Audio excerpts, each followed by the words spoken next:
up, comic book readers, and welcome to another live episode of Off the Rack. I am Sal. And I'm Tiffany. I'm so excited to talk about comic books today, as I am every week with you, Tiffany, my amazing co-host, and thank you. On this show and in life. I co-host your life. You do co-host my life every day. Ever since 2017, I asked you to co-host my life forever, and that's right. It was the best business decision I ever made.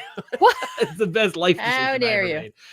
But yeah, I am so excited to talk about this bunch of comics that came out this past week, and recap and review them, tell you what we thought about them, and then recommend comics that come out this week that we think you should check out. And between all that, we're also going to do your super chats, which are sponsors for today's show. If you're watching the show live, you can sponsor today's show by using super chats. Ask a question or comment, we'll read it here on the show, and you'll be part of the show forever. And we're going to do all that in one big segment, and we're also going to select whichever book from our discussion today might be worthy of distinction. What's the book of the week? What's the book of the week? What is the book of the week? And I'm excited to find out what that is, because I honestly don't know.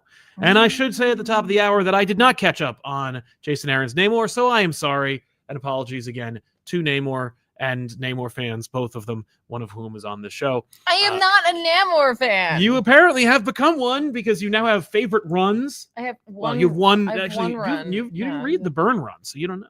It's true. That's true. But it's what's interesting about that is that you did see an image of him in the box on the cover from the 80s. Yeah. Where he's wearing the suit, and you were like, what's going on over here? Like, excuse me. You a little Susan Storm action. You were like, oh, hello. Who's been gatekeeping that? Yeah, and it's like Byrne's like, look, the dude looks good in his suit. What can I say? But yeah. It's also because I've been playing him on Rivals. And he's your main now. He's not my main. I have no main. I don't have a main. Mm-hmm. I have a selective, couple of choices. I see. Yeah. Well, I should point out, by the way, that if you are wondering what Tiffany's talking about, you should check out her streams on youtube.com at ComicPop Plays, where, of course, we, you play video games on a weekly basis. Thanks. So, yeah, that's fun. I do that. I know you do. Yeah, we still have to finish Silent Hill 2. Yes. But they just dropped Reed and Sue. So we're gonna check those out. You gotta. I have already done so, FYI. But not on stream. Not on stream. I did go in. I checked it out. I checked out all the stuff because there was something I wasn't really paying attention to. Everybody was like Reed and Sue, Fantastic Four, all this stuff, right? Like that was the major focus. Plus, Dracula and what he's doing. But no one was really focused on this other thing that made me super duper excited. The only thing I hate about it is that I can't just go into this new map all by myself and just hang out and look at things, because it's a specific match style that everyone's out to get everyone else. And so literally I was just trying to avoid people, just being like, please leave me alone as I explore the Sanctum Sanctorum. Oh my God. Because that's all I wanted to do. Now it's Sanctum Sanctorum and it's all messed up. Yeah. But there's so many references and just cool things to see in there. I literally just was like, please just leave me alone. Leave me alone, to the point that I ended up someone just wouldn't leave me alone. And so I wrecked their day. Yeah. I was like, please leave me be. Just go away. I'm not saying I'm a great character or a great player, but don't push me. It did motivate you. Yeah. I was motivated. I wish there was a free play mode where you could just kind of free camera mode, maybe. Mm-hmm. I remember that was a thing in first-person shooters when I was a lad, where, when you died, you could just float around and check out the entire environment until you selected returning into the match. No. These are online, deathmatch games, so it wasn't like it's completely outside the realm of possibility that you could do that. I realized I should have just been Sue. I hadn't actually played her yet. I could have just been Sue and just run around invisible. Yes. I chose Cloak and Dagger because with Cloak I could zip away. I would go invisible and then just teleport somewhere else. I would just kind of run around them until they went away from me. Anyway, yeah. So it's really feeling the game. I saw somebody mention they were Penny main. Penny is my go-to in terms of You love Penny. tanks. You were playing the crap out of her. You got to play the game with Penny the other day. I actually got a Hexakill, so that was. It's pretty sweet. What is a Hexakill for those folks who are not? I killed 6 players in a short amount of time. That makes sense. Which is the entire team. Yes. It's pretty impressive. I've never gotten one. So I'm not a great player. I was set up to have success there. Loving it. Anyway, so please come by and hang out. So check that out. That's of course on usually Tuesdays and Wednesdays, and if you're not hosting a back issues or whatever. But check that out. Yes. And check out all the streams over on youtube.com at ComicPop Plays or on twitch.tv/ComicPop. I should also mention at the top of the hour that there is the next issue of Ninja Turtles, issue 6, is coming soon, I believe, soonish. And I'm excited about that because I got a chance to read it ahead of time, and it's awesome. It's Juan Ferreira is doing some incredible stuff. Amazing. Just blending these amazing styles. Like there's a great moment where, you get the turtles and they're doing their thing, but then like smoke erupts from some smoke arrows that are fired by the Foot, and like it turns into a totally different looking book. Just awesome stuff. But issue 7 is available for pre-order, not this Monday, not today, to next Monday. 1 week from this Monday is, I believe, final order cutoff for Ninja Turtles number 7. So definitely check out your local comic book store if you dig the Turtles book and you want to see it continue, especially want to see it continue like with the creative team we've got. I mean, like Jason Aaron, Juan Ferreira doing some incredible stuff with Turtles, and it's really worth checking out if you haven't already. But it is a soft reboot, so if you heard anything about the previous IDW run, then you're good. Because Aaron is doing new stuff, but also within the continuity of the previous series to some degree. Right. Okay. But yeah, so there's that. I should also mention that we talk about comic books, we talk about comic book news. There are tons of different things to talk about. I mentioned the Turtles are available for pre-order. Before we get into the comics and before we get comments and questions and super chats about it, I thought it's important, since it dropped today, to address the elephant in the room when it comes to this industry and notable personalities within it and creatives within it. There have been allegations of laid against Neil Gaiman. They've come up before. They are the same allegations as before, but we're seeing them from not just podcasts behind paywalls. Now we're seeing them from news outlets behind paywalls, of course. But thankfully, good people are taking those articles and just putting them on the internet so we can read them. But those allegations are just getting more and more crystallized, and it is getting harder and harder to give some people the benefit of the doubt when it comes to those allegations. And I don't want to get into them here, only because of a number of reasons. The first of which is demonetization, and the second is because I don't want to turn it into that kind of show. We're here to talk about comics and try to be positive, unless I'm talking about Amazing Spider-Man.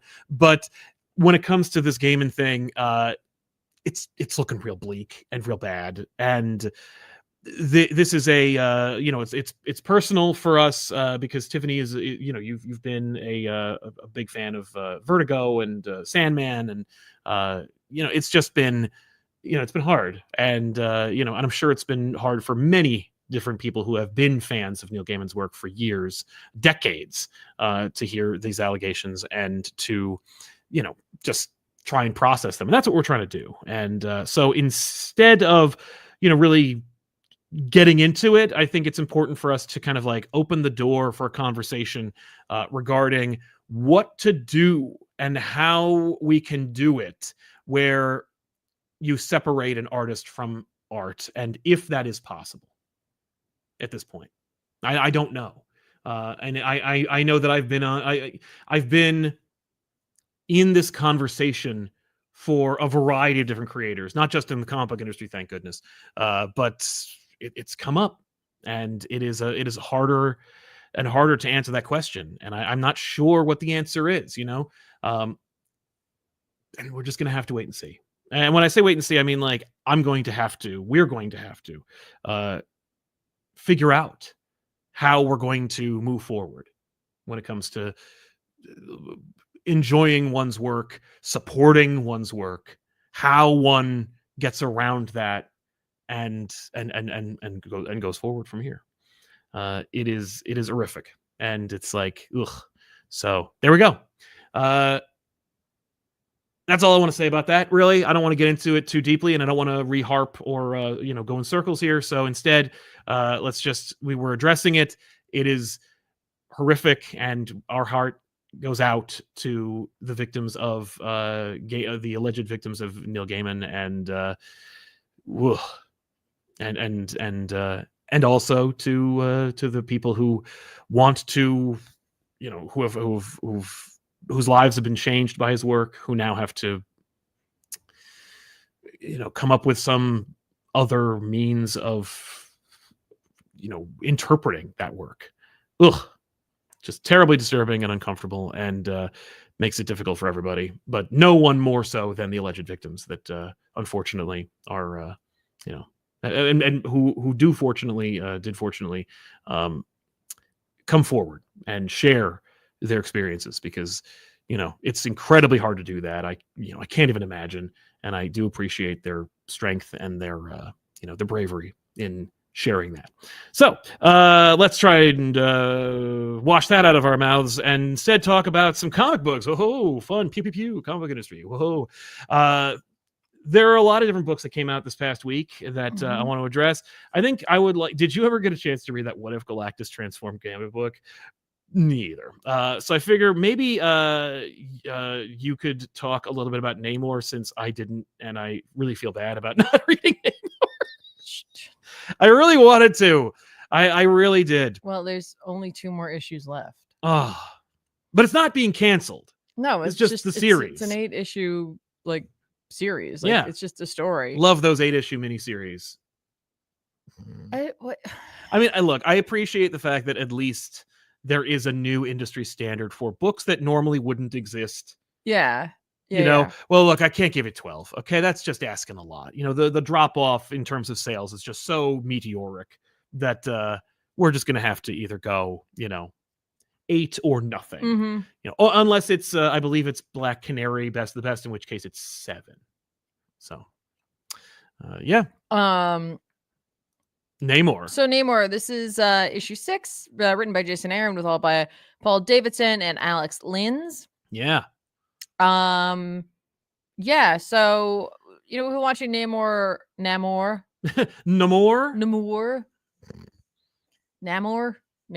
always said Namor, but only because I'm from the East Coast and it's a made up name.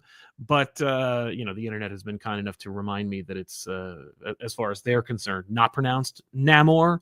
And I've heard Namor so much, and I've seen it in cartoons and stuff like that.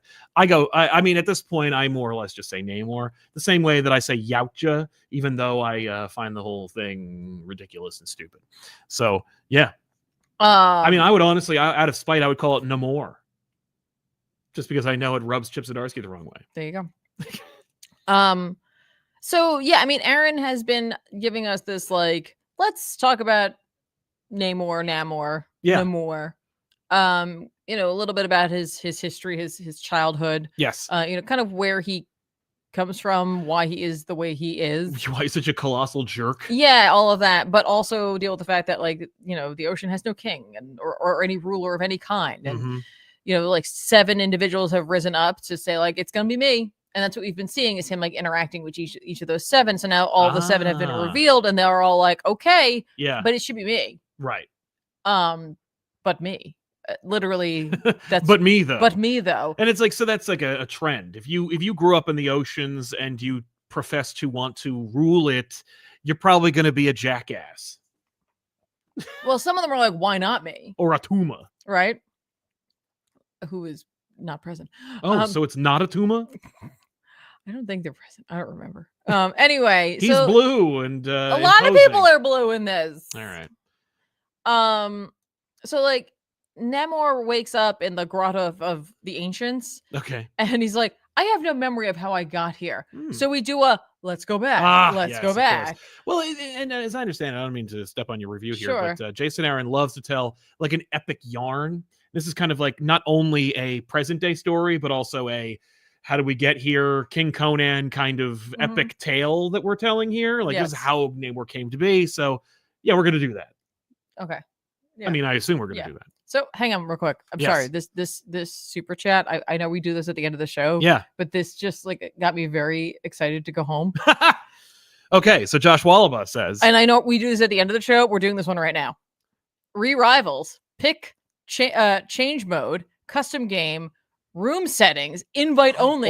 Pick the Sanctum map and enjoy your solo tour. Thank you. There we go. All right. So there is. See, I knew there was going to be a way. I don't make custom games. I just go and I. That's true. I didn't know that was an option. I don't play this game. Oh my gosh! Yes, Josh. Huge help. MVP of the chat. Yes, thank you very much, Josh, for Hell that. Yeah. That's awesome. All right, cool. Sorry, I was so distracted. Like, you're oh man, you were just thinking about where you were gonna go and how you were going to utilize this tip. Oh my gosh, that's happening. Yeah, like once we get home, you're gonna. Yeah. All right, Namor is doing things now.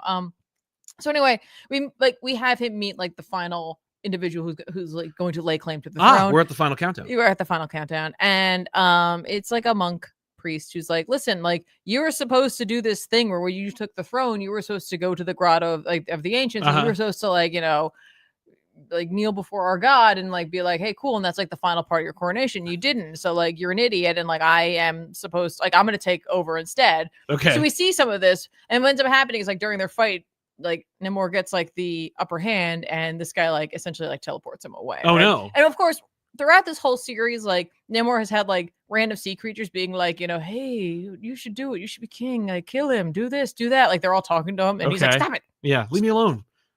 Guppies. Nobody else hears him.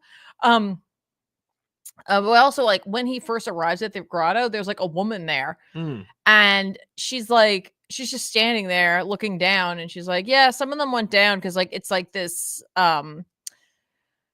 grotto of, I can't remember what it is in there, but whatever it is, it will kill you. It will cause like toxic shock syndrome essentially in you, and it will kill you. And like she's standing there looking at the precipice of it, and she's like, others have gone down because they're just like, what else am I gonna do? Like, what am I gonna do? Like, I forgot it. But it's funny because the art in this makes you forget that they're underwater. So like there's like they're in the water, and then there's something heavier than the water essentially beneath them. Okay.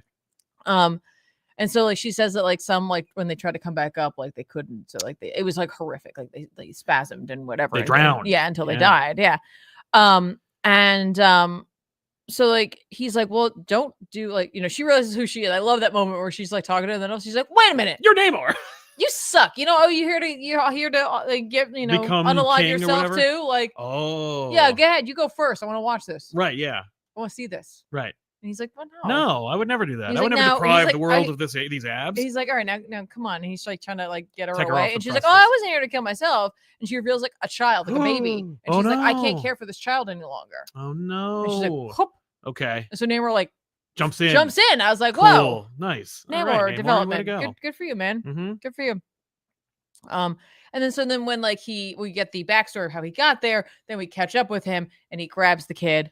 And then he starts having like all these like sort visions of like crazy visions. Is the kid him or something? Is it like that his mother, and the whole thing was a vision or something like that? No, not technically. Not technically. I mean, he lashes the child to a dolphin and sends it on his way to be like, it'll be cared for until the war is over, right? By whom? The dolphins? I don't know, wherever it goes. But the fact is, it's like, what is real and what isn't at this point? Sure, now that and he's that's been down question, there. Yeah. So like out of the water springs himself as like King Namor. Oh, okay. And so like he has to fight him, and so like he fights and he fights and he fights, and then finally like King Namor is just like, you don't have the guts to kill yourself. Essentially. Yeah. Okay. I shouldn't have said that because now we're gonna get. We're fine. It's fine.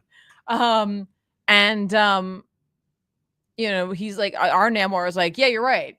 You do it. Go ahead. Like, just I don't want to do this anymore. I'm like over it, right? Okay, but our Namor inevitably like can't help himself, and he does the deed, and at the end it's like revealed like, oh, it wasn't like King Namor. Yeah, it was child. And he's like, Namor is dead. All that is left is the king, essentially. Okay. I was like, oh, that's kind of cool, right? Yeah, because the whole book has kind of been like showing you how Child Namor became such a jerk. Yeah. So he, we get this like cool sequence with like skulls and crowns and like, he's supposed to like get this trident, but he like, he like Neptune is constantly like, go get the trident, go do it. Come on, man, just go do it. Just go be king. Come on, why don't you be king? Just be king.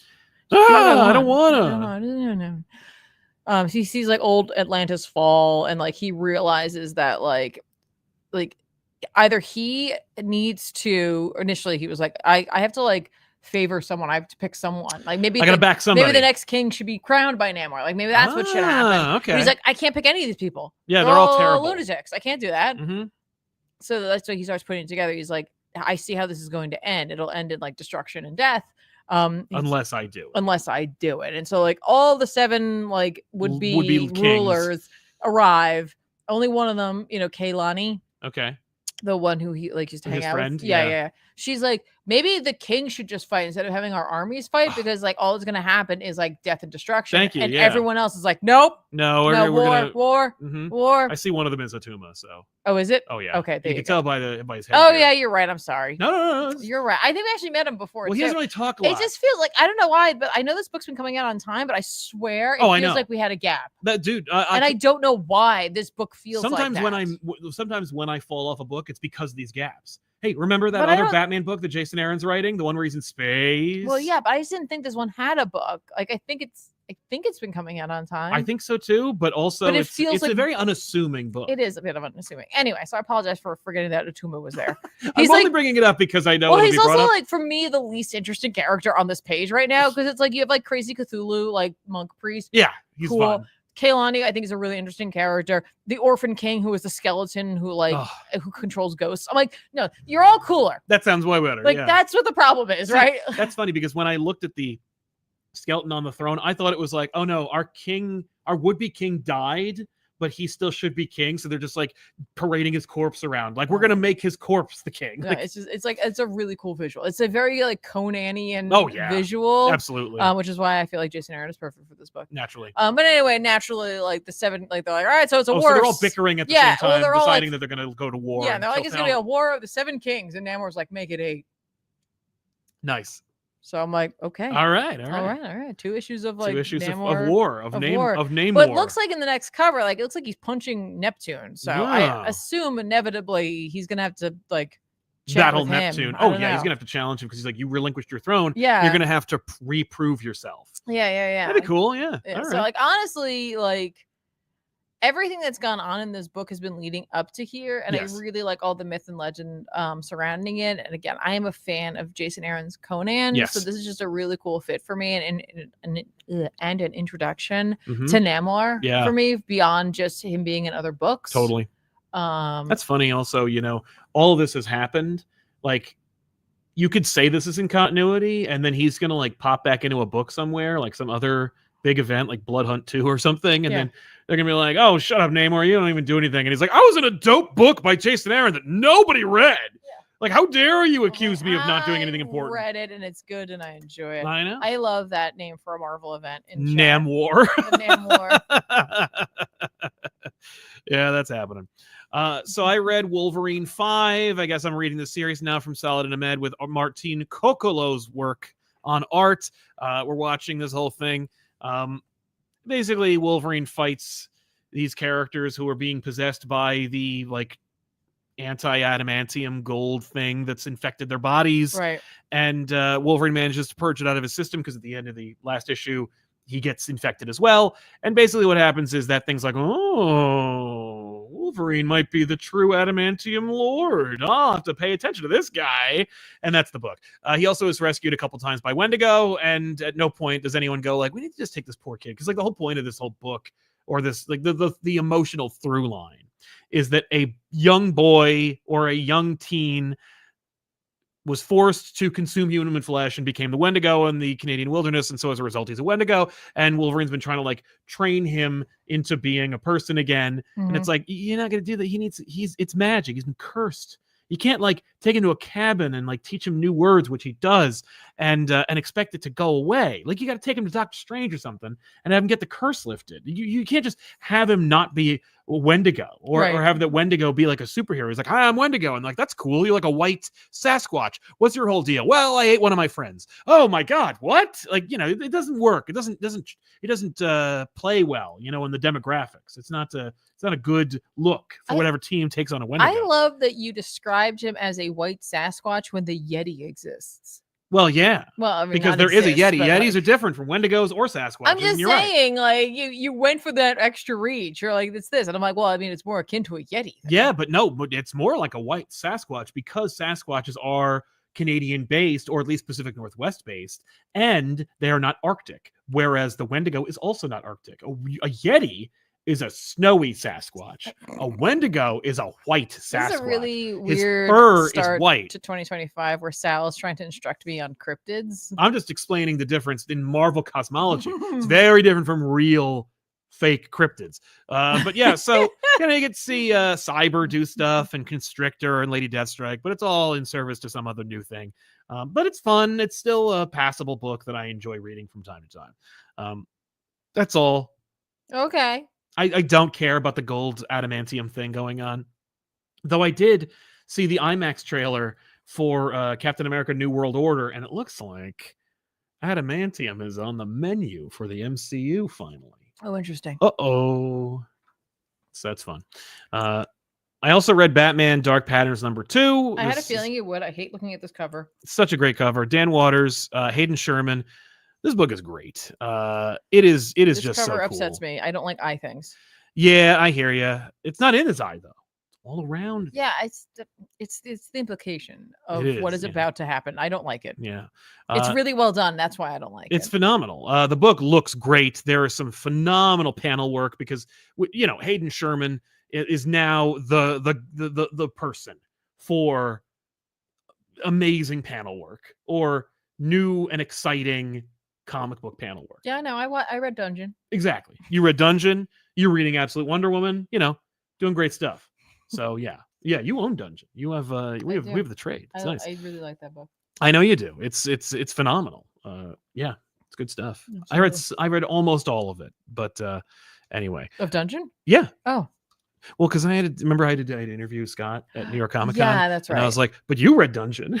I did. So then I had to read Dungeon. And I was like, okay. I mean, by the way, it's great. And I was happy to read it. But it's not your kind of book. It is not my kind of book. It's very dark. It's a little bleak. It's too dark for Sal. It is. Look at this panel of Gordon. Oh, yeah, that's really good. I'm like, that's really that good. scratches me right where I itch. This is what I want to get back to. This is what Chip Zdarsky seems to be heading towards. It's just like, just watching Batman and Gordon standing on a rooftop going, what's next? What's on the table for today? Is it very 90s inspired? I mean, like, only in as much as it... What the heck is happening? Yeah, Tiffany's seeing this book for the first time. Essentially, what you're seeing is the Wounded Man. And the Wounded Man is this new villain that was invented for the story who, has all these different things inserted into his body so that you can't punch him because any one thing that you do to him will kill him. But he can attack you. So it's this interesting thing. And there's this quack doctor that the GCPD just can't get enough of that Batman has a real problem with. So, he's involved in the whole thing. It's a fun mystery. I don't want to spoil any of it. I just want to say it's a great looking book. And if you're looking for classic Batman, like, your cup runneth over right now. Right. We're from Batman and Robin Year One to what Chip's doing right now with the main Batman title, Batman Dark Patterns. There's so many great books starring Batman that like kind of are true to form that I'm excited about. So definitely check out the series because it's definitely worth picking up. That's what I have to say about that. Sorry, I committed to taking a drink and I realized how warm it was. And I was like, I can't just lurch this away because the container really kept it warm. So I was like, I'm just going to have to commit to there being a moment of silence while I am trying desperately to not burn my face off. There's also, I'll point out another thing about Dark Patterns. There's a great moment where Batman's like, I know your game. So he's like, I'm going to knock you out. I'm going to hit you with like knockout gas. But Batman explains, and it's like a fun, like true thing. It's not like the movies. You don't just like knock somebody out. Like you could kill them if you use the wrong proportion. Oh, okay. And so basically that's what happens is the Wounded Man like almost dies. And Batman's like, oh crap. And then it's like run him to the hospital, but the hospital's on fire. So he can only take him to that quack doctor that he hates, which of course is all part of the whole scheme. I'm sorry. Are we meant to believe that there's only one hospital in Gotham? No, it's the nearest hospital. The nearest hospital. Okay. So, but he's still Batman. He can get there pretty fast. Doesn't he have like some sort of flying contraption? No, it's young Batman. It's a flashback book. Okay. But so Batman Dark Patterns, pick that book up. Okay. Cool. Right. You read the Magic book. I did. How did you know that? Because I saw it in your library. Well. That's fun because like I didn't. What? Why is that fun then? I don't know. I just I saw there was a Magic book and I went, nah. Yeah, I was gonna read it. I wasn't sure if I was gonna have time, but I made it work. Can you go? Oh, okay. Perfect. Magic by. I thought you were gonna stop at the credits page. I got it. No, I'm not gonna do that. I got that. Written by Ashley Allen with art by German Peralta. Sure. Did I do it right? You did. Hooray. Yeah. So, this book is about magic and Capital M. Yes, and also demons and magic, I guess. Oh, great. It's like pitched as like her like kind of like doing actual magic. Okay. And like hunting demons or something like that in like, Alaska. So I was like, okay, cool. Yeah. I'll check this out.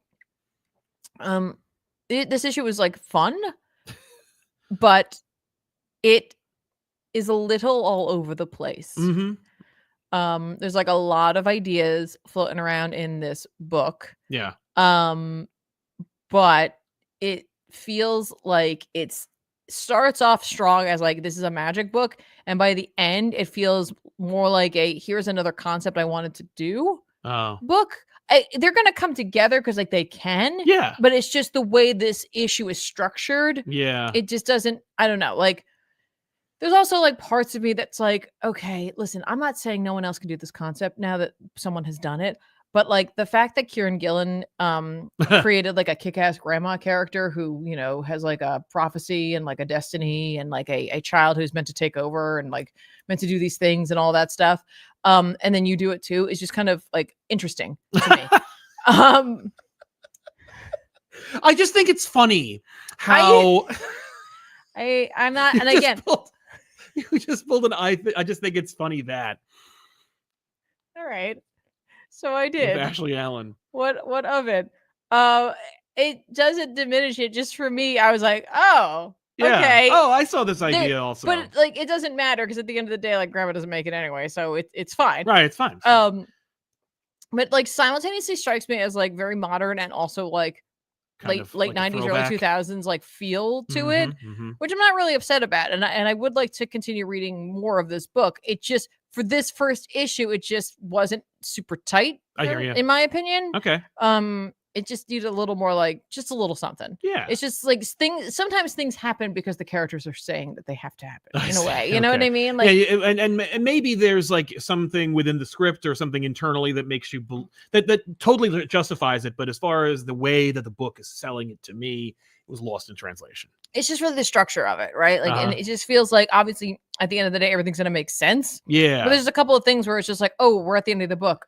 This, and I'm like, yeah, cool. But Peralta, I think, is doing a really nice job. I'm not even saying that Alan isn't doing a nice job. I just like this is the first issue. Yeah. I don't know any of their work before, prior to this, but it's just like this is the first issue I'm reading of this. And so like I just, I feel like I'm gonna give the next issue a shot. Right. But yeah, Peralta's bringing like a very different energy. They've created like it was like another antagonist. It's like the name was like Liminal, and I was like, that's why I feel like this is like modern, but not because it's like obviously not that Liminal didn't exist and liminal spaces didn't exist before now, but like it's obviously but it is a more modern. It's at the forefront of specific parts of our culture and generations that they think about liminal spaces, stuff like that, right? And it's just interesting to call them that. So, there's just a lot going on. Yeah. There's a lot going on in this, and like I said, like I'd like to see more of it. It's just I can't give like super high marks to this first issue because I just feel like it could be a little tighter. I hear you. Yeah. So anyway, well, you also read Black Panther, and one of the things that I wanted to mention before you even get into Black Panther, Ultimate Black Panther, is that there was a little bit of discussion about Ultimate Black Panther in the echo chambers, and when I say that, I'm of course talking about Twitter and social media in general. But there was a little bit of criticism about Ultimate Black Panther, and it's something that you were ahead of. And I don't like to just say, "Hey, we're here at Off the Rack and ComicPop Returns." We really know what we're doing. We got our fingers right on the pulse of the culture. But with Ultimate Black Panther, I remember Brian Edward Hill was there, very much clear about what this book was and what the feel was supposed to be. I didn't even know that. I did because I was very plugged into what was going on with the Ultimate Universe at the time. And he was like, hey, it's going to be like Dune. Like I'm building universes, I'm building governments, I'm building, political intrigue.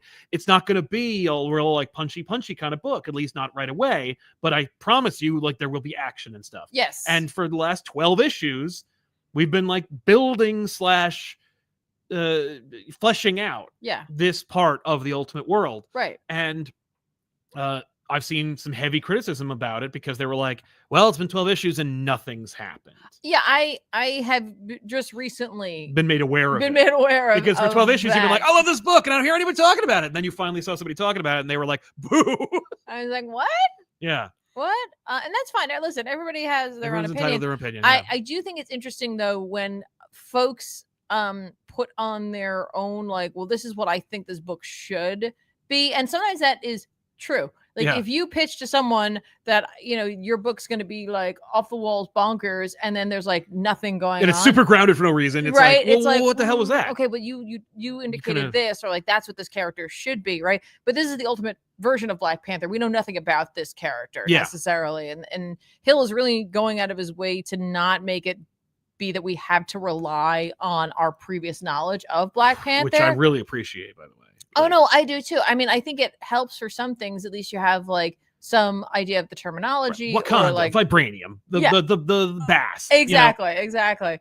But to go into this expecting that you knew how this book should be, I think is kind of that's presumptuous. It's an interesting thing to do. I just think it's funny how how this book said it was going to be different, and then you're like criticizing it because it is. But like, yeah, I noticed a lot of folks wanted more fighting, and there have been many action sequences in this book. Yeah. But more so than Ultimate Spider-Man, you might say. Yeah. That's another, people have been critical of the Ultimate Spider-Man series, but they give it a pass because he's married to Mary Jane. And I'm like, listen, I'm there for you. Sure. But also, you know, but this one at least has like Storm and stuff in it. I feel like folks weren't prepared for how much this book was going to be like relying on the other side of Black Panther, because it's like, again, I'm coming from a place of I don't read a lot of Black Panther, so I want to make sure that everyone understands that I am not reporting or purporting to tell anyone what Black Panther is about. Okay, but for me, I'm like, here is T'Challa, who is a hero and also a monarch, right? A ruler of his people, and to assume that we were only going to be talking about the one half of him and not the other half, I'm like, what? Yeah. Like, no, this is we're getting like the well-rounded, we're going to do it all, right? And like sometimes political intrigue is more like difficult to navigate than just punching someone in the face. Like it's a lot harder to uncover the villain who hides. Sure. Than the villain who twirls his mustache and you know points a gun at you. You know what I mean? Like it's a lot easier to identify that. Yeah. But I appreciate like getting to know his world. I appreciate getting to know his, you know, the characters he surrounds. Yeah, the supporting cast. Yeah, the fact that it's like he is not fully supported by everyone. Yes. And like he has internal struggles. And on top of it, like he's dealing with two individuals who are like, we're gods or whatever. And his people are turning against him because maybe he's not doing enough on this one hand, but he's trying to do things on the other hand. And then you have like Aurora show up and it's like, what's that all about? Right. And she's like, he's married too. It's right, like, what? But it's not really that, but like, she's like this wild spirit. And you know what I mean? So it's like, I find this all to be very fascinating. And I appreciate all of the tension that's building. And the fact that like, much like Namor is going through right now, like T'Challa is starting to recognize that like there might be some greater destiny for him. And he's not 100% sure he wants to follow that. Like, you know, Matron Amala, who is the sacred mother of the Voodoo Khan. Of course. You know, she has prophecy and this and that. And like T'Challa's kind of meant to bend a knee to her, even though she's like in charge, right? It makes me think of like, you know, Greek Roman tales, 300, right. that type of thing. But like, you know, she knows something that she's not sharing with him. He's like, what God are you serving that I'm not? And she's like, oh no, I'm not. So there's something else going on, but it's kind of tethered to T'Challa. And like, as T'Challa gets further into this, like it feels like he's going to get to a point where he can't back out anymore, which, as you know, if you have a cat, that's the worst scenario for him to be. Yes. You do not want to corner a cat or panther for that matter. So like, I feel like this book is like setting things up for the big payoff. And I don't know if folks are prepared for that, because 9 times out of 10, when you're dealing with your you know, month-to-month books, right? They have arcs, and the arcs are kind of like 5-6 issues, right? So it's like, you know, the Ultimate books are a little more long running. So I think the amount of, it's not necessarily decompression. It's just the story is being told differently because it doesn't have to hit the same beats that the month to month normally would have to hit. So I think folks are reading that as being like, well, this is boring because this hasn't resolved itself. Well, because it doesn't have to resolve itself yet. In trade, I think folks are going to find this much more palatable because you'll have it all and you'll get the opportunity to like, oh, well, there's the finale to it, right? 100%. But I'm really enjoying reading this month to month. This issue was no different. This one definitely got more into T'Challa dealing with the fact that like he's having these dreams, or he's having like these visions of like killing Khonshu. Yes. Who in this, or the Moon Knight. Right, the Moon Knight. Yeah. He's, Who is, and he doesn't want to do that, but like inevitably he gets like in the vision he can't help himself and it just happens. Yeah. And that like it's more like it's not necessarily just a vision, it's potentially a prophecy. And so like, he goes to fight him and like it starts to kind of unfold the way it seems like it might in the prophecy. And then of course like the Sorcerer Supreme of this world shows up along with Aurora and Killmonger, and I'm like, okay, cool. Like things are starting to come together, and it's like I think T'Challa is in for it, guys. Like I'm really looking forward to seeing what ends up happening to him, not only as Black Panther, but as like T'Challa himself. Like, will he have to sacrifice his beliefs? Will he have to sacrifice his integrity? Like, where are we going to go with this? Yeah. And like who among him will support him? Yes.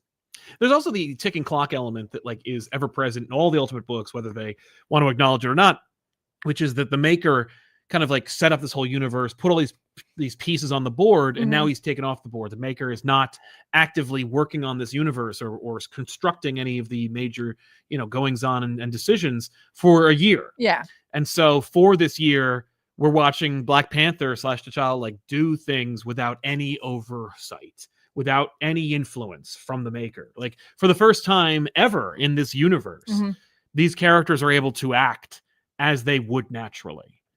And we see the effect it has on the universe itself. So we're not just telling a grand story about an epic tale about Black Panther. We're also setting up what this universe is going to ultimately look like. Yeah. So that's pretty fun. I agree. Additionally, I want to point out, I don't think at the beginning of this, I got to say who did the art. Is it Caselli? Caselli? I believe it is Stefano Caselli. Yes. Yeah. Killing it. Absolutely killing it. I really love the look of this gorgeous book because it gives it like a weightiness. Like there is that element of like, it's an illustration and it's fun, but there is something like heavy about this and I don't mean like heavy handed. I mean like the art just has great gravitas to it. It does. Feels a little more real at times. It's the thing that I believe that you are describing / scratching at is a thing that I have been just screaming at into the wind about, which is that it feels like money and effort is being put into it. Yeah. Where like it looks like and feels like a AAA book. Yeah. Which is rare at Marvel.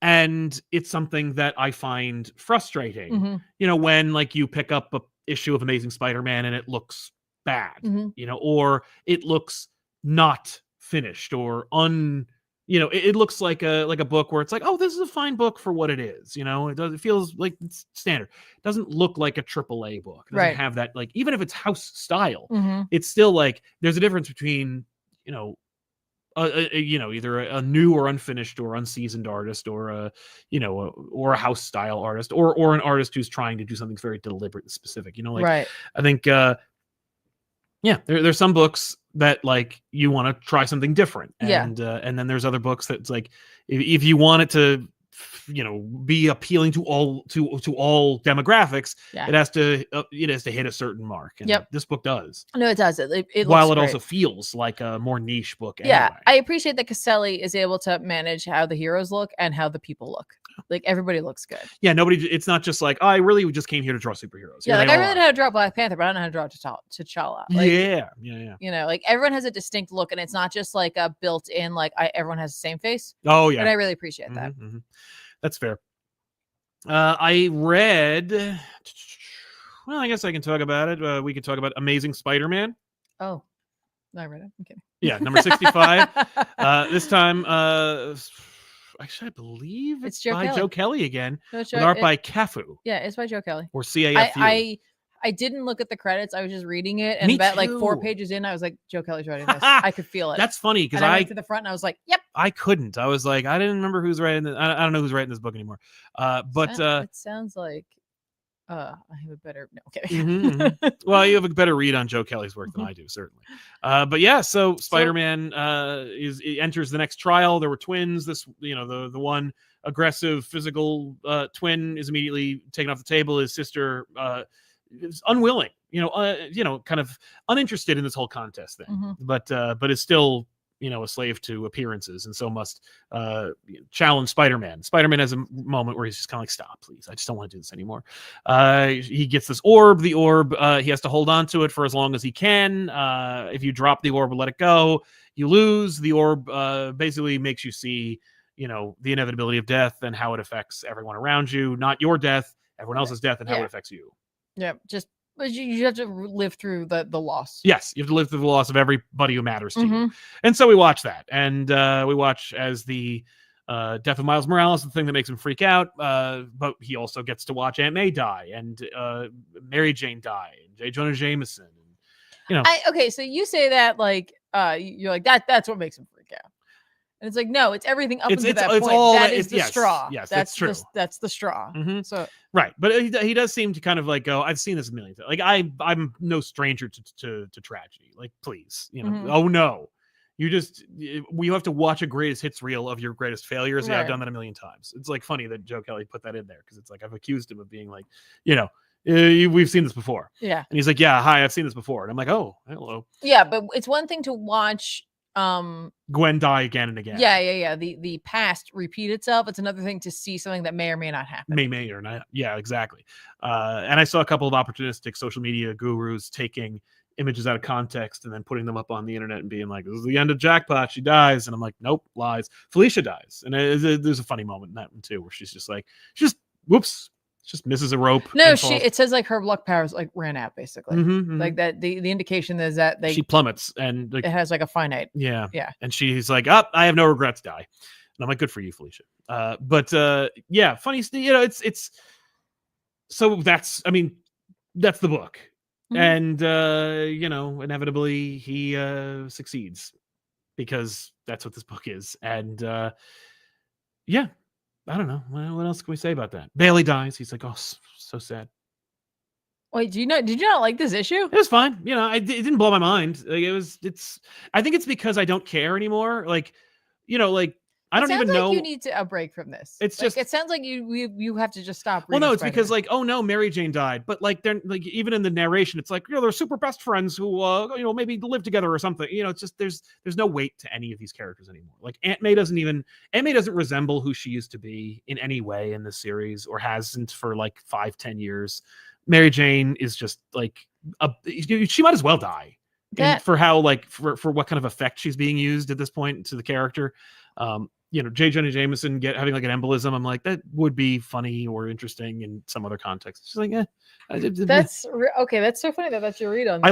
I liked the challenge. Or that's like, I'm learning a bit about you right now. And it made me right now, I can understand like 0.0001% of the people who are like, Sal is grumpy about this. I'm grumpy about Spider-Man. You can't, because it's like, that wasn't really my take on it. Like, obviously Feast is a whole thing now and all that stuff for Aunt May and all that stuff. But like when Aunt May dies in this, like I was like, that was very Aunt May. It's like there's like a pandemic. Oh, I love that moment. Yeah, no, was she and like there are things that she wishes she could do was hug her Peter, her son. And I was like, yeah. Oh, and the fact that like she dies basically because like she gives up her space for someone who has a more like a higher chance. I was like, survival. That's like, it was great. It was a great moment. Joe Kelly's a good writer. Yeah, but you just said that it was like nothing, like she doesn't resemble herself, and I was like, no, I feel like that was like Kelly like being like, no, I understand who she is. I know who she is, and like I really enjoyed this because it's like Peter's like he took a physical beating, he's totally fine with it. There's this person who's just like, this is stupid. We shouldn't have to do this, like, but like here I have to do this, and like I love at the end that Strange is like, that is always what her challenge is, and I couldn't tell you. Yeah. And that Strange had his record was 169,000 or 167,000 events. But that Spider-Man ends up like getting taken down by the brother. Right. Yes. I also appreciate that in each instance, like Coulson is there. Yeah. As Death. Mm-hmm. And that like he tries to stop him. Mm-hmm. And I was like, yeah, like it's I just thought this was actually a very interesting issue. Like I feel like Joe Kelly has a really like like an interesting relationship. I just said interesting. I was trying to come up with any other word. Unique. A unique relationship with Death. Absolutely. And like this real understanding of, its effect on people and its different effects on people, and depending on who the person is, how it can affect you and how it all stacks up and that type of thing. Yeah. So for me, this was just a really fascinating, example of his abilities. And I thought that this issue was so much stronger than the other two who weren't written by Kelly. And the fact that, like, we had that moment where it was just like, oh, you're going to show me my greatest hits, and it doesn't really bother him. Right, but we see that it's like he does. He feels everything. Yeah, but like we're also watching all this stuff like compact onto him, and so like even now as he's watching this, knowing that like in like his science, like I know that this is real. That this isn't real. It's enough. He's had enough. He has died. Like how many times at this point? Like he watched, his greatest hits. Yeah, and now this is happening where he's just like, okay, yeah, I can't do this anymore. Like at the end of this, when he like quits, earned. Yeah, to me, earned.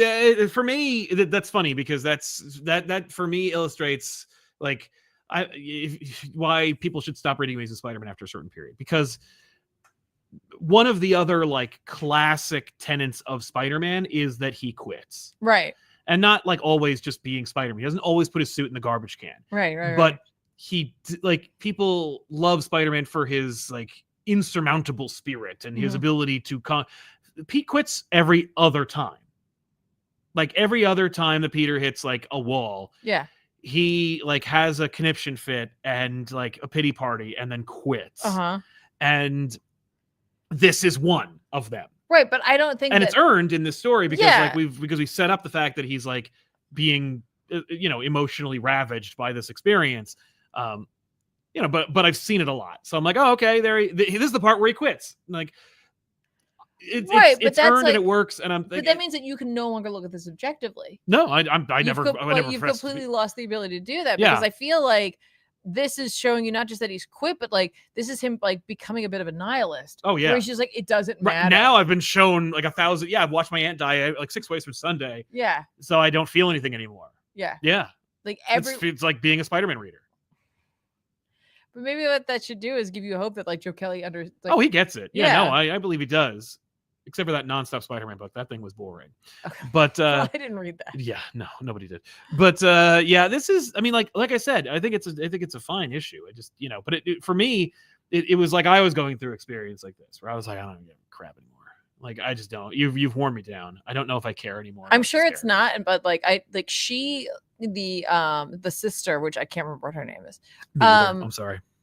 She her reaction to him still holding on to it, like as like, what are you doing? As he's like physically being like torn down by by her brother. I was like, that's awesome. Oh yeah. Like she's like, oh my God, this guy's insane. I think she's more like, she is. She's like, wow, look at this guy. Strange dies all the time. Strange is like, oh, and then he hits on me, my sister. But yeah, this is cool. No, I liked it a lot. I liked it. I'm just like, but it also for me like illustrated a lot of like my issues with Spider-Man. And it's not Joe Kelly's fault. It's everyone who came before him's fault. Right. It's really, it's really Zed Wells' fault. Right. So, but then like, it's really the editor's fault. Wow. That's true. Yeah.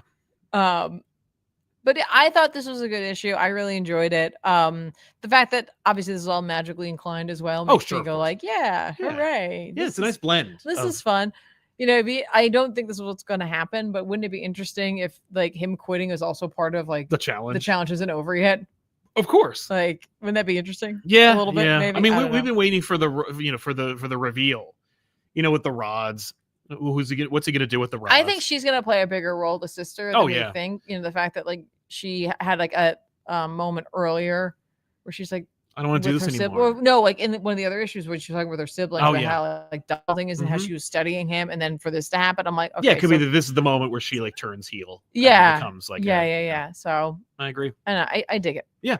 Speaking of books, I dig Absolute Batman #4 came out with Scott Snyder on writing, and this time. Actually, I believe Scott and Nick Dragotta worked together on the story in this one, with art by Gabriel Hernandez Walta for interiors. And Who boy, I do love some Gabriel Hernandez Walta.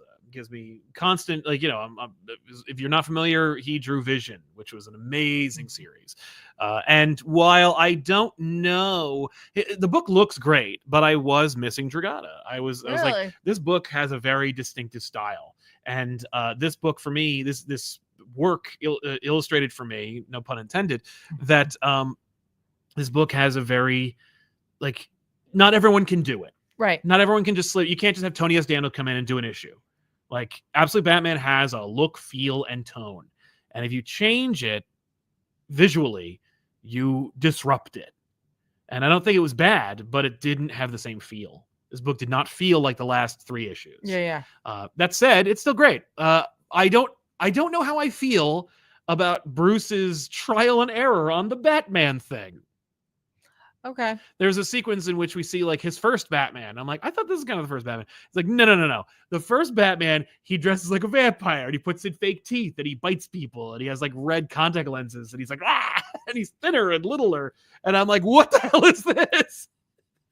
And the idea is that he's like, I'm trying stuff out, I need to be scary. And it's like, that didn't work out for me. I don't know if I have that in me. I don't know if that's the right call. And the whole thing, of course, is a metaphor because, like, it's also illustrated by young Bruce Wayne constructing a bridge for, in a kids contest to help, disaffected people in a foreign country. And, Thomas Wayne explaining, or guiding Bruce to the right conclusion, but again, the Scott Snyder book, so you're going to get that. But yeah, how'd you feel about it? I dug it. You didn't like it? Wow. This is the first issue where I was like, okay. Yeah. This was the first issue for me that I was like, oh, that was a shame. Mm-hmm. And here is why. I see some people in the chat talking about how they thought it was too wordy. It has absolutely nothing to do with that. The whole bridge thing, I was like, stop. Yeah. That was literally the thing it's for like me. That, you did it. And it's like, it kept going. That I was like, this is so forced. Mm-hmm. This is so forced that it kind of ruined everything. Like, it was the linchpin of this issue for Scott, I feel like. Yes. And it just didn't flow for me. No. For me. Like, it was like a hard break for me where I was like, okay. Yeah. Cool. Well, the book didn't flow very well, like, overall. No. But it looked good, which is why I was like, okay. I like getting to know his dad a bit more. Like, that was kind of cool. I really liked the conversation between Bruce and his father and about, like, why he became a teacher in the first place. And of course we see that, like, the reason why they're at the zoo in the first place is Bruce's fault. Which and I loved. And I loved Bruce talking to Joe Chill and all that. Like, that was all good. Like, I think the trial worked really well. But yeah, good. Yeah, it was just like that bridge thing. It's just a hard break on the whole book. It is, and I'm also like, wait a minute, you were able to construct that as a child, like put that thought together, and you came up with a vampire in between, like, right?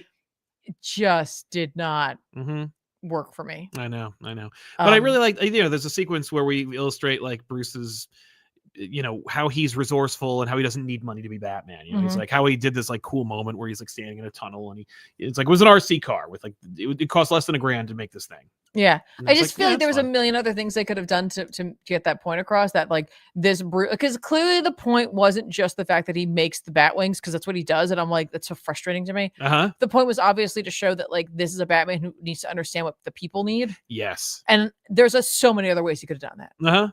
And it just was, I don't know. I don't know. I just didn't buy this at all. Yeah, I understand. Like, I don't know why, but this is the issue. I was like, all right. Yeah. And then he goes to talk to Joe Chill at the end. I'm like, I like that. Really? Yeah, I like that a lot. I liked that it took him that long to get to this point where he's but he does the thing in the courtroom. So I was like, if he hadn't done the thing in the courtroom, no, it's true, then it would have had maybe a little more gravitas. Like, he couldn't do it. I don't know. Yeah, I like that too. I like either. I like the idea of him not saying anything, or we don't see him say anything. Yeah. And then we cut to this. But I want to see more. Like, that was, for me, him talking to Joe Chill. I was like, oh, I want to see where that goes. Yeah. And the Batman stuff was all cool, but not as epic. Didn't feel as epic or as, like, big as this book wants to and often does feel. Right. I did love the full page splash of like the absolute Batman by Walter. Oh, sure. It has that like iconic, almost Frank Miller Dark Knight Returns. I was gonna say it looks like that or Grandpa. Yeah, like Grandpa. Grandpa. Because there's an accent. Sorry, not Grandpa. No, it's Grandpa. Grandpa. It also made me think like alternate cover. Oh yeah. Not in a bad way. No. Just like could literally be an alternate cover. Could be a cover. Will be a cover. No question.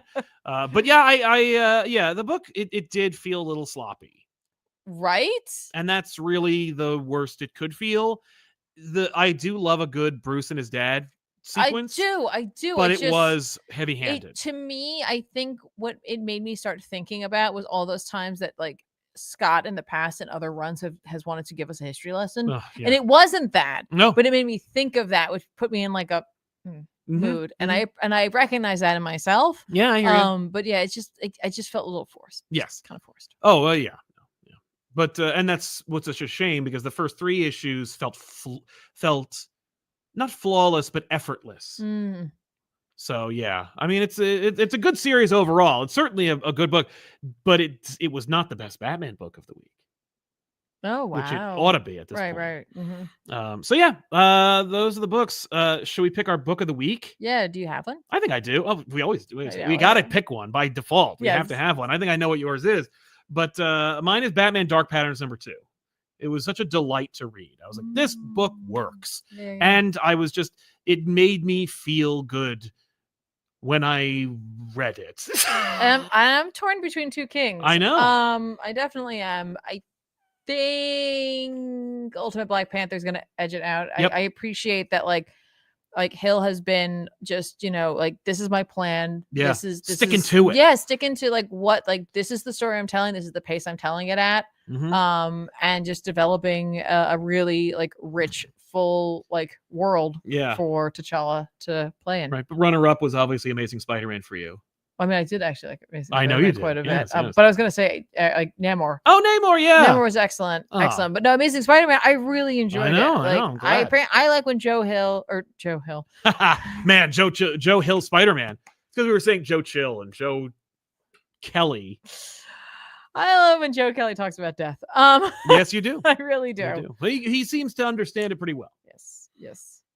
Or at least he understands people's process of it. Yeah, which absolutely. Is what's most important. Because you can kill people 8 ways from Sunday. Sometimes that's done for comedic effect in some of this entertainment. Sure. But yeah. So yeah, those are the books. Let's get into some super chats, and then we'll recommend some books that are coming out this week. Okay. We got Raj Patel, who says, I may be a little insane, but I've been loving the Absolute book so much that I bought a page from issues 1, 2, and 3, and the cover to Absolute Superman issues 2 pages of Wonder Woman, and 1 from Batman. Love what y'all do. Wow. Whoa, take care of them. Please take care of them. Those are history, my friend. Yeah, and, man. And great acquisitions. Yeah, way to go. I hope they're as beautiful in person as they have been on the page. Yeah, but seriously, take care of them. Yeah, amazing. Please. Go ahead. Darag Kelly Barry. Mm-hmm. How'd I do? I assume Irish, but we'll see. Maybe was having a debate with someone about whether or not Dr. Doom is a good person. I was on the side of not, but would be interested in hearing your take. No, Doom's not a good person. Doom is a terrible person. Doom literally rekindled his relationship with an ex-girlfriend just so he could make a suit of armor out of her skin to go to hell in it. He had the power of the Beyonders and the Molecule Men to reshape the universe, and he made a Game of Thronesian battle world where he was the living god of it. Well, he was holding it together in his own. But you don't need to take credit for it. What kind of god does that? The fallible kind. Yeah, the human kind. He is very human. He's very human. But he is also a dick. Yeah, I don't think he's a good person at all. No. I would love to know what the person's argument was for. He's capable of good, like all humans are. But he's also a colossal knob. But yeah, good call. Darren Leslie Jr. says, what tips do you both have for starting a second YouTube channel? Also, could we get Tom and Josh back for more Frasier talk? Thanks. Yeah, that's right. They both were like, oh, we're watching Frasier. And I was like, I'm watching Frasier too. That's weird. Do we all have Pluto TV? But yeah, that'd be great. I would love that. We're supposed to. I'm hopefully having Josh back this week and Tom in 2 weeks. So we'll see what happens. Nice. Also, to take a deviation, I want to thank everybody for checking out the episode that I did with DJ just this past week. We had a great conversation, great episode, and I got like 7 shorts out of the deal. So get ready to see more of that. But also this week, tomorrow, drop another conversation. This time with former Marvel editor Glenn Greenberg. If you remember that conversation we had last time, we're back and we're talking about the Clone Saga. We're talking about the Spider-Man marriage. We're talking about Star Trek comics from the 90s that I got some closure on. I was very excited to learn about that. A lot of great conversation going on. If you want to watch it early, you could always go to patreon.com/ComicPop, but it's dropping tomorrow. But yeah, how tips for starting a second YouTube channel? I mean, promote it. Make sure to tell your main audience about it. Use the main channel in order to do that via community posts, and also like treat it like it's almost like an advertisement for your own thing. Don't get held up with doing maybe the exact same thing. Yeah, please don't cross-pollinate that much. Yeah. Let's see. And try to keep, if you want to have them connected, try to keep your branding connected. That's right. Sergeant Pancake says, you put me onto comics years ago with your shows. Sick this week, and Pop is a blessing. Trying to get into Spider-Man. Any current run, Rex? Much love.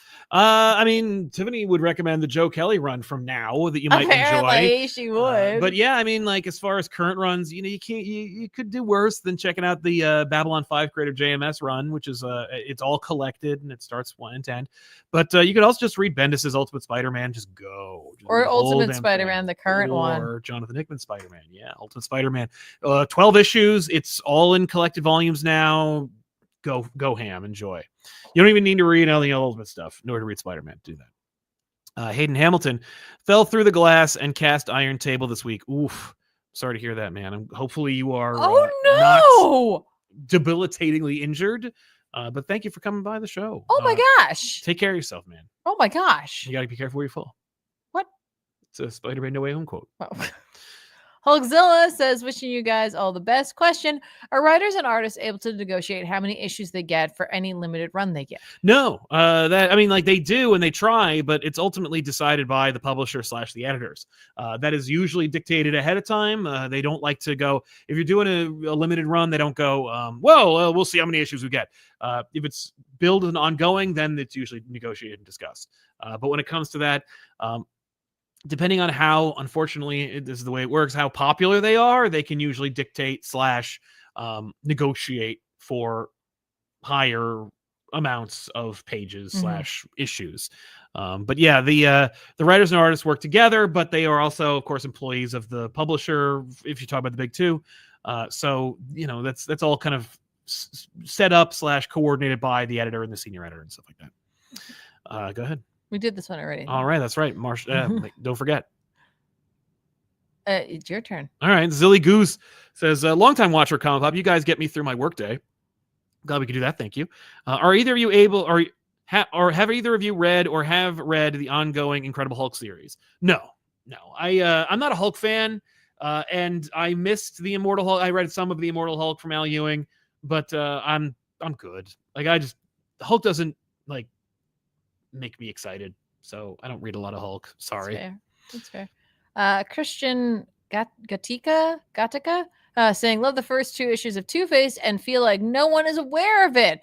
Love watching Harvey Dent do lawyer things. Yeah, I also skipped that book, so that's right. You are correct.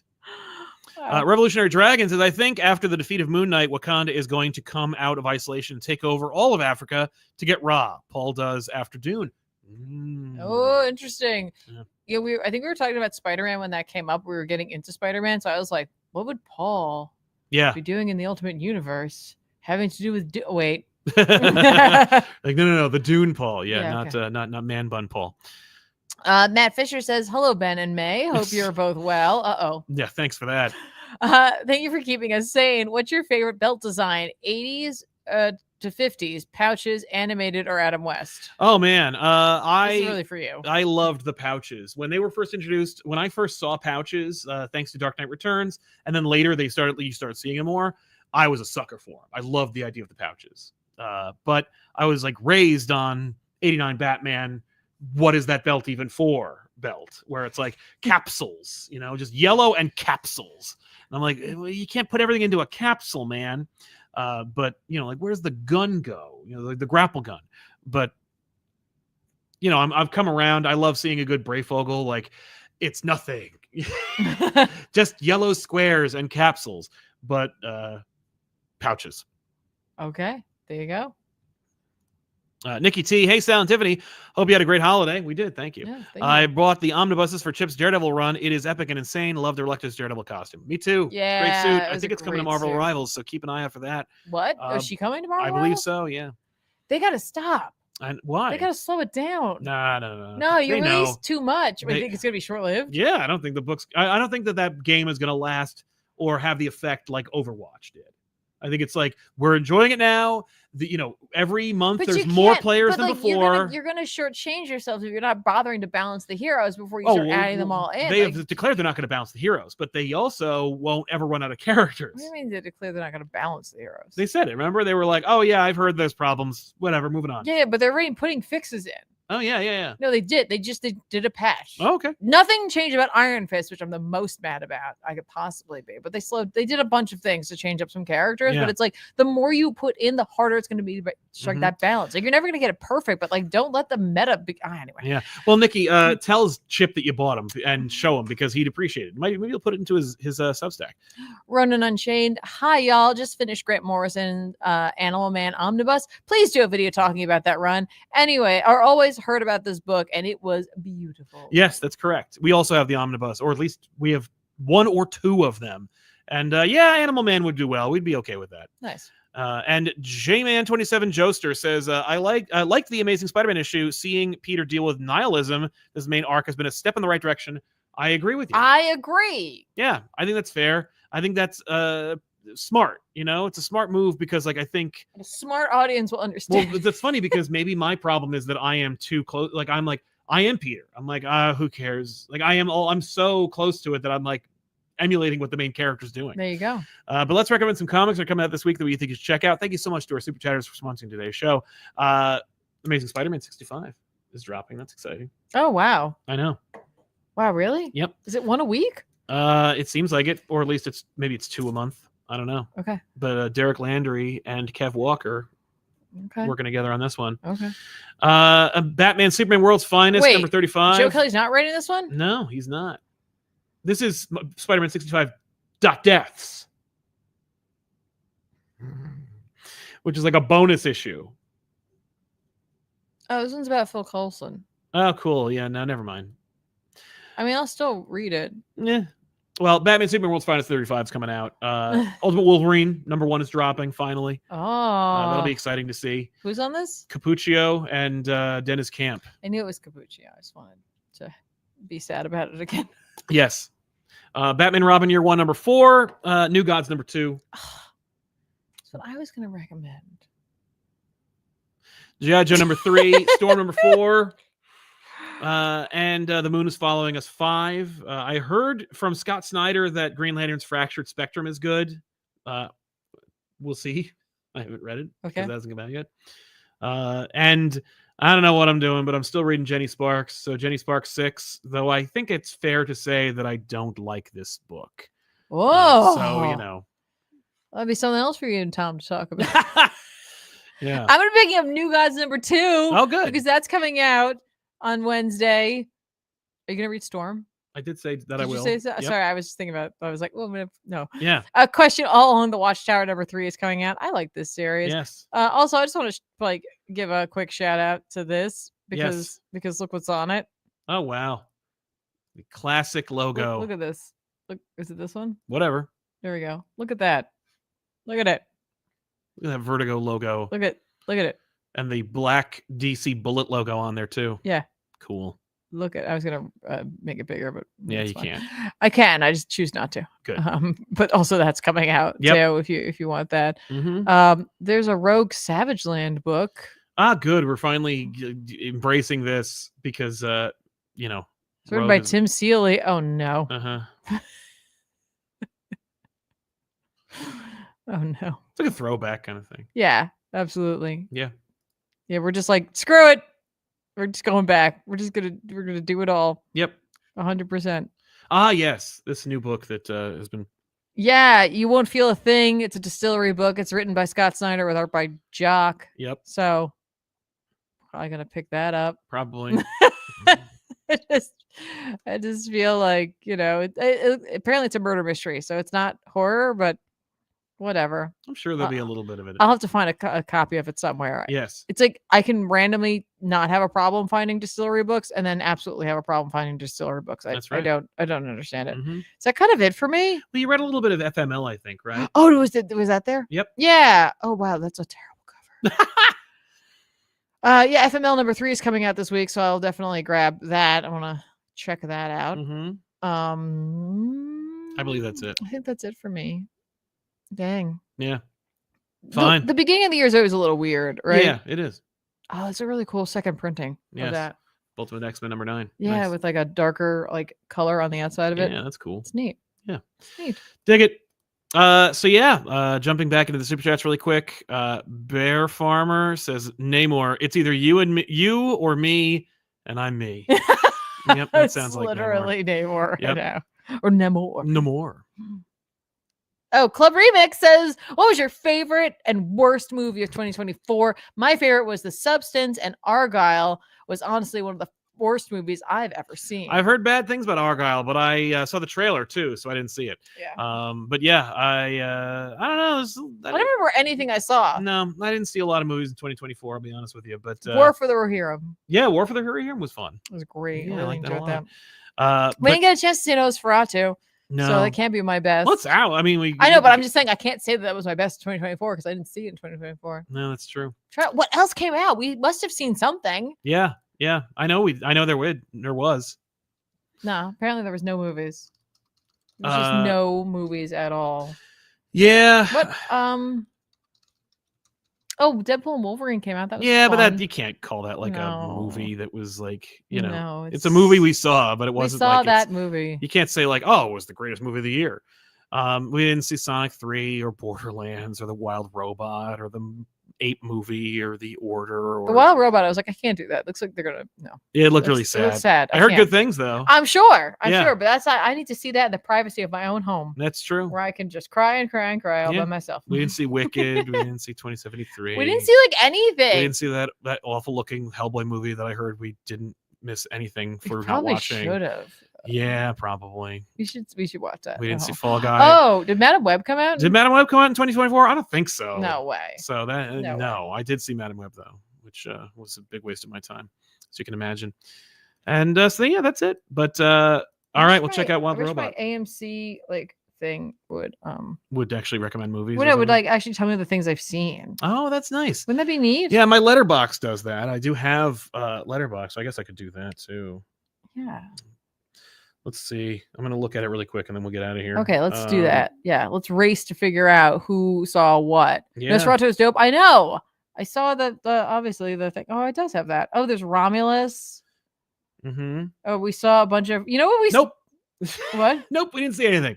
We saw that Michael Keaton. We saw Ghostbusters: Frozen Empire. Yeah. Oh, yeah. That did come out in 2024. Cool. Yeah. And we re-saw Fellowship of the Ring and Shaun of the Dead. Yes, we did.